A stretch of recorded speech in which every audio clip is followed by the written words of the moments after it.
Bonjour, je vous présente cet ouvrage. Paul Ratto, La question du mal chez Leibniz, fondement et élaboration de la théodicée.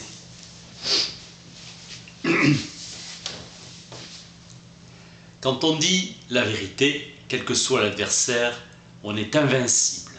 Thomas d'Aquin. Cet ouvrage est le seul livre de cette dimension publié du vivant de Leibniz en 1710. Docteur Pangloss du Candide de Voltaire. Doctrine philosophique qui soutient que tout ce qui existe est le mieux possible.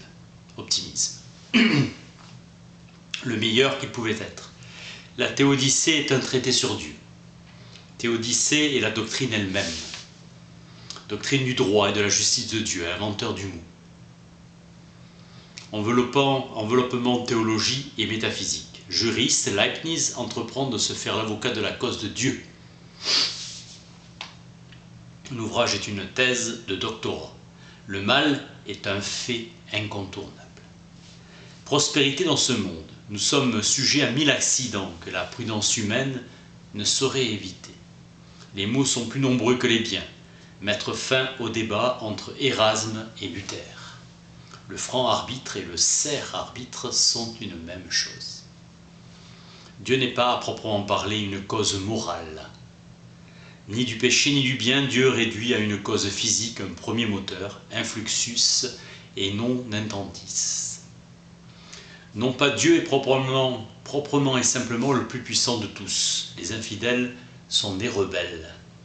L'excommunication est comme le bannissement. Pour Leibniz, toute la théologie dépend de la jurisprudence. Dieu est à la fois la source du droit naturel, comme supérieur par sa sagesse, et le garant de son application par sa toute-puissance. La justice, comme amour, est juste ce qui est proportionnel entre l'amour de moi-même et l'amour du prochain. La considération de la prudence comme modérateur du plaisir, afin d'éviter la douleur, est inspirée d'Aristote et rappelle l'enseignement du maître Thomasius. La justice n'est rien d'autre que la charité du sage.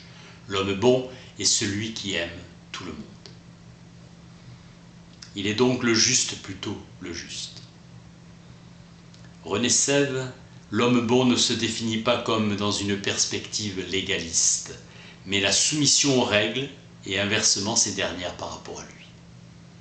L'homme bon aime tout le monde et détermine le bien.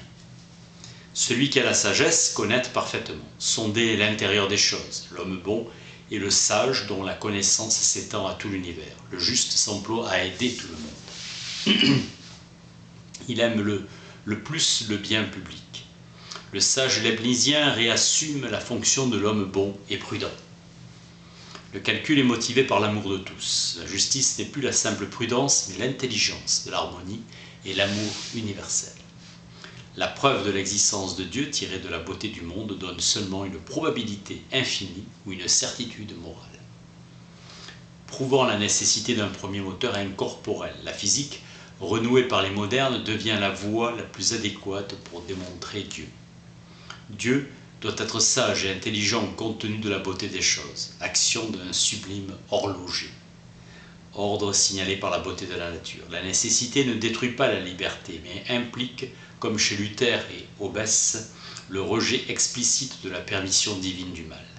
Il n'y a aucun décret de Dieu qui ne soit absolu. Dieu ne suspend jamais son jugement. Toute chose est voulue et conforme au décret divin. Nous suspendons notre jugement par ignorance. Dieu veut absolument, mais pas abstraitement. Dieu n'est pas l'auteur de son être. Son essence ne dépend pas de sa volonté. Dieu ne peut pécher, car en faisant une chose, il la rend juste. Le plaisir divin a pour objet la contemplation d'une harmonie universelle dynamique. Les désordres sont ramenés à l'ordre. Dieu, contemplant l'harmonie, se contemple lui-même. Dieu est juste parce qu'il aime, et son amour est plus ou moins grand selon les esprits. Il permet la damnation, il la connaît car la nature des choses l'impose. L'amour est divin, le droit est harmonique.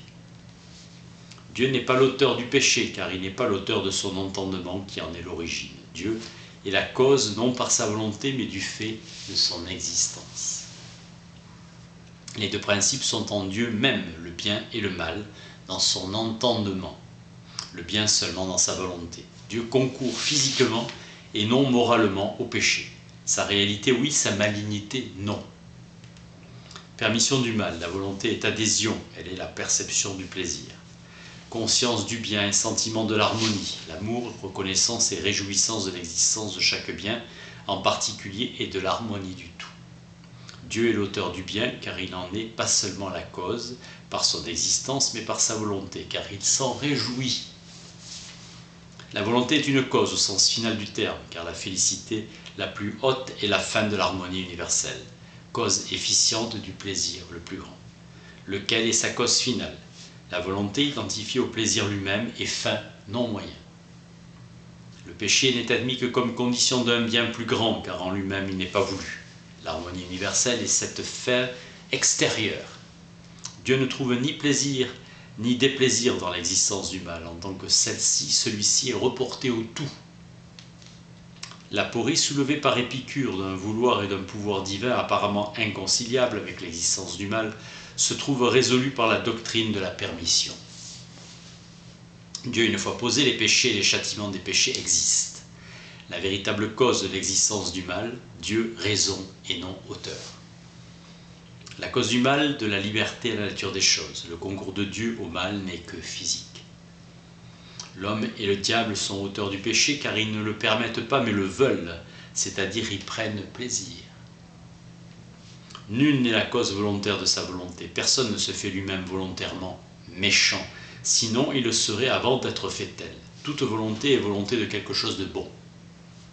La liberté consiste dans le bon usage de l'entendement et de la volonté. La liberté, dans son degré suprême, s'identifie à la nécessité absolue elle-même. Leibniz cherche à éviter le risque d'une réduction spinoziste de Dieu au destin ou à la nécessité. Toutes choses sont en Dieu. L'existence des choses est une conséquence de la nature de Dieu. Si la nécessité qui est dans le sage de choisir le meilleur supprimait la liberté, il s'ensuivrait que Dieu n'agit pas librement quand il choisit le meilleur parmi plusieurs choses. Il est certain, infaillible, inévitable, mais non pas nécessaire, absolument, que Dieu choisisse le meilleur, charitable, véritable. De chaque chose suit le plus parfait qui puisse suivre de cette chose. Le conatus volitif apparaît comme la traduction immédiate, instantanée, de la pensée en inclination, de la représentation en effort. La notion de volonté recouvre désormais un champ considérablement étendu. La pensée détermine la volonté en lui représentant le bien et le mal réel par les idées distinctes ou apparentes sous l'influence des passions.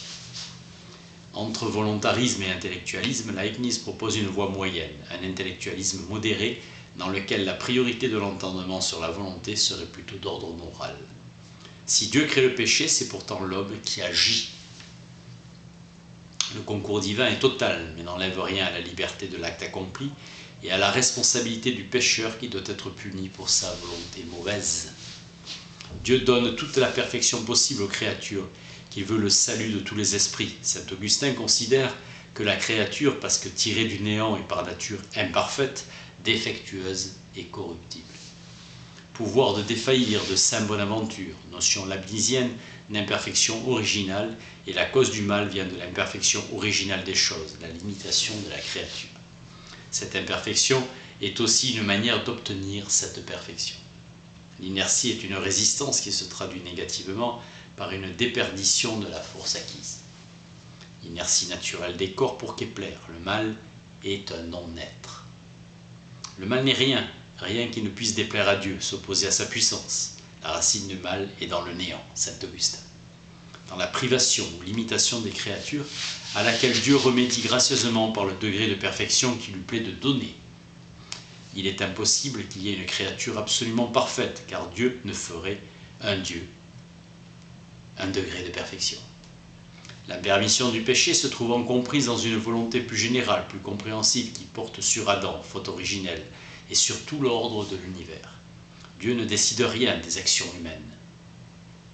Le meilleur monde possible rend légitime la permission du mal. Demander pourquoi Dieu a permis le mal revient à demander pourquoi il a créé ce monde. Pour connaître parfaitement même un seul contingent, il faut la science de toutes choses, la science infinie.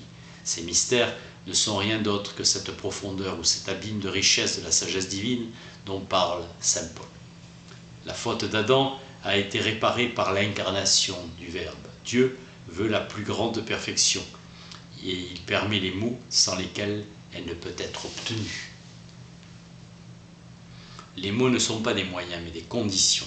Perspective biologique de la théodicée, Leibniz a rendu plus intense en lui une perception esthétique du monde qui l'amène à ne rien omettre des diverses expressions de la nature. Jean Barouzy. Concept d'extension véritablement universel, la monade permet de penser toute réalité et le tout de la réalité opère une naturalisation du champ métaphysique. Notre monde est dit être le plus parfait en lui-même et non le meilleur, au sens du superlatif relatif par rapport à d'autres. La volonté divine est toujours générale et compréhensible. Les esprits l'emportent sur toutes les autres créatures, sur toute la machine du monde. Le monde n'est pas seulement l'objet phénoménal placé devant le regard divin et indépendant de lui, mais ce qui comprend ceux des points de vue que Dieu a choisi de faire exister. Dieu conserve et produit continuellement les substances, motif de la gloire comme principe du choix divin, l'emportant sur toute autre considération, y compris sur celle du genre humain. Quand la gloire divine est la fin suprême des choses, toutes les autres choses lui cèdent. La perfection universelle requiert parfois l'imperfection dans la partie, un mal particulier pouvant être la condition sine qua non du meilleur dans le tout. Guillaume Pacidius, Théodicée égale démonstration catholique au sujet d'eux en faveur de la justice divine. Mathématiser la philosophie et imiter une manière de procéder qui seule peut garantir la certitude, le succès et le progrès, volonté d'user d'un modèle. La justice est la charité du sage, valable pour Dieu et l'homme. Tout le droit est contenu dans cette définition. Le juste, en 1673, est celui qui aime tous les esprits. Toute la justice, en tant que sa règle suprême, est de tout diriger au plus grand bien général, c'est-à-dire à la félicité commune. La prudence prescrit une disproportion qui tient compte de l'état des choses. Aucune action, au sens juridique du terme, ne peut être intentée contre Dieu, car il est infondé, en fait, en absence de tout sujet de plainte légitime. Dieu n'est responsable devant personne et ne peut être assujetti à une obligation. La dispensation des grâces ne peut être arbitraire, elle renvoie à l'économie de la providence divine. Fin de non-recevoir à tout reproche contre la sagesse divine, aveu sincère de notre ignorance, dans la reconnaissance de l'impuissance de notre raison, à comprendre les fins de Dieu à l'égard du mal, tout en gardant cette confiance. Jusqu'à ma mort, je ne veux point faillir dans ma piété. La théodicée mène à la foi, mais à une foi qu'il faut entendre dans une parfaite continuité avec la raison, comme l'attente d'une compréhension totale, la promesse d'un savoir absolu. La foi est la raison qui voit de loin, présume, entrevoit, jouit déjà de la béatitude dans l'espérance même. L'objet de Dieu a quelque chose d'infini, des soins embrassant l'univers. Dieu fait tout le mieux qu'il est possible, voir la main de Dieu dans chaque bel effet. Le bien prédomine, car le rapport est entre un bien qui ne cesse de progresser et un mal par définition limité. Le bienheureux s'approche perpétuellement de Dieu, sans jamais devenir lui. Éclairer l'entendement pour enflammer la volonté, unir connaissance et ardeur, science et amour. Il y a une infinité de possibles à la mesure de toute puissance. Liberté de les réaliser correspondante dans la volonté divine. Le bien est la raison de l'existence du mal, l'origine du mal est l'idée du mal, l'imperfection du créé. Le possible constitue la cause ultime du mal. La cause du mal, l'imperfection propre à l'être limité, n'est pas elle-même un mal, car elle est une négation, Suarez. Leibniz invente l'expression mal métaphysique inspirée de Campanella ou de King. Mal égale imperfection. L'être limité résiste par nature à la perfection. Cette résistance, découverte métaphysique de Leibniz, est inhérente à l'être lui-même en tant qu'il est limité et non infini comme Dieu. Imperfection, privation n'est pas simplement défaut, absence d'être et de perfection, mais opposition à l'être et à la perfection. Le principe du mal est interne à la chose. La malice tend à un bien qui est un mal. La volonté n'est pas mauvaise en soi, elle embrasse le mal par accident. La malice consiste donc non pas à vouloir le mal pour le mal, mais à ne pas vouloir le meilleur. Un mauvais homme, Caligula, Néron, se plaît à faire souffrir et à détruire. Invitation à penser la justice divine comme une justice exclusivement immanente, proprement naturelle, le mal moral procédant lui-même de l'imperfection. L'endurcissement fait en cette vie le désespoir et dans l'autre la damnation, continuation vers le pire, comme béatitude et le progrès ininterrompu de l'âme vertueuse vers plus de perfection et de bonheur. Kant déclarera que la théorie authentique est en définitive bien plutôt affaire de foi que de science. Le mal est arrêt et inclination, borne et mouvement vers le pire. Fruit d'une volonté affaiblie, égarée, dévoyée, le bien signifie au sens le plus général la perfection. L'on est assez bien quand on n'a point de mal. C'est un degré de la sagesse de n'avoir rien de la folie. Affinité entre le bien et le mal, avec le plaisir et la douleur, bon, mauvais. Le perfectionnement doit passer par la souffrance. Le mal physique devient un bien du point de vue moral à travers la peine et l'incitation à la vertu, et d'un point de vue métaphysique comme moyen d'atteindre la perfection par la voie la plus courte. Le meilleur est un maximum de bien qu'il est permis de produire. Dieu n'a pas fait mieux, car il n'y avait pas moyen de mieux faire. Dans le branche, le monde est le meilleur relativement à ce que Dieu pouvait faire sans nuire à la simplicité et à la généralité de ses voies. Mais il était possible de créer un monde meilleur que le nôtre. L'univers créé est le plus parfait des mondes qui pouvait être amené à l'existence, vu la manière dont Dieu se doit d'agir, mais non le meilleur en soi, et absolument parlant. L'imperfection du monde est l'indice de la perfection divine. Le désordre, les irrégularités, les maux étant les suites d'un mode opératoire conforme à l'être le plus parfait. Pour Leibniz, notre monde est le meilleur relativement à ce que Dieu pouvait faire, car il était impossible d'en créer de meilleur. John Elster a proposé de rapprocher le Dieu leibnizien de cette rationalité instrumentale propre à l'esprit capitaliste. Rapport coût-bénéfice pour obtenir le maximum de profit. Arnaud, quantité brute, production du maximum de perfection et de bien. Malebranche, quantité nette où la perfection produite est reportée à la balance coût contre revenu.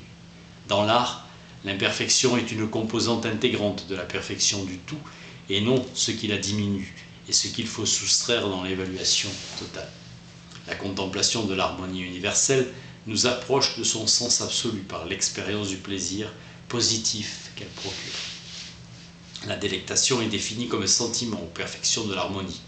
Le plaisir suppose un combat, une tension réellement perçue, quoique surmontée, une contradiction effectivement sentie, bien que résolue. Victoire remportée contre ce qui lui fait obstacle, l'agrément de la nature travaillant à son bien-être. La perfection de l'harmonie et l'intensité corrélative du plaisir proviennent de la compensation, ressentie avec d'autant plus de déclaration que le conflit aura été éprouvé avec force sans engendrer néanmoins de véritables souffrances. Le plaisir ne consiste pas dans un état de contentement statique, uniforme, égal, mais dans un mouvement permanent et toujours varié. Il doit être constamment excité, stimulé, renouvelé, sinon il s'émousse et laisse place à l'ennui, dissonance et consonance dans les compositions musicales. Cela montre le rôle particulier joué par le mal dans la perfection universelle. L'irrégularité absolue est impossible, car elle contredirait le principe de raison. Saint Bernard, il est de le grand ordre qu'il y ait quelques petits désordres. L'homme petit, Dieu dans son monde. L'homme petit Dieu dans son monde.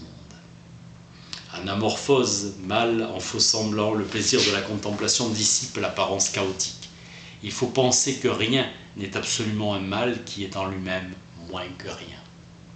Chez le bienheureux comme chez le sage, le plaisir vient du passage de la perception confuse à la découverte de la raison. Dieu ne prend pas part au mal, mais le mal est dans l'entendement divin.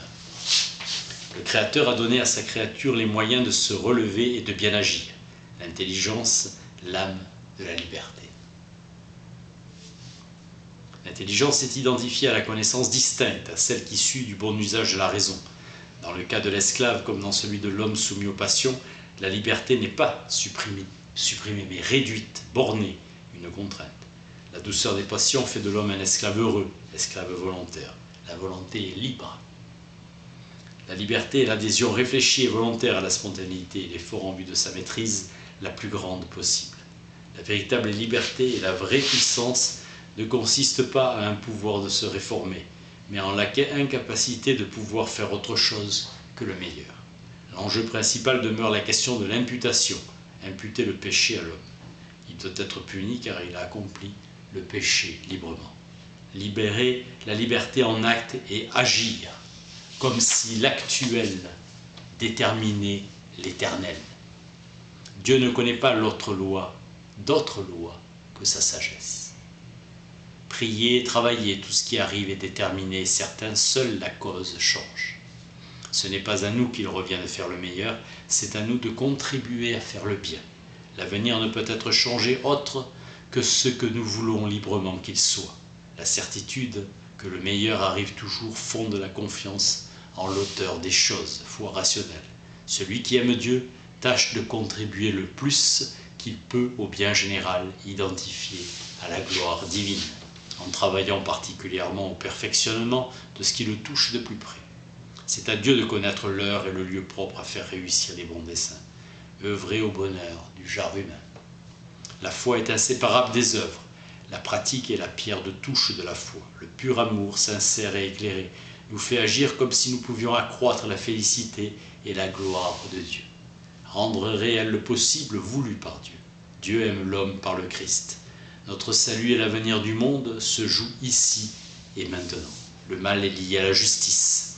La permission du mal se trouve enveloppée dans une volonté plus générale, plus compréhensive, qui porte sur l'ensemble de la série des choses. Certitude infaillible du meilleur, l'homme juste doit être confiant, en même temps que prudent.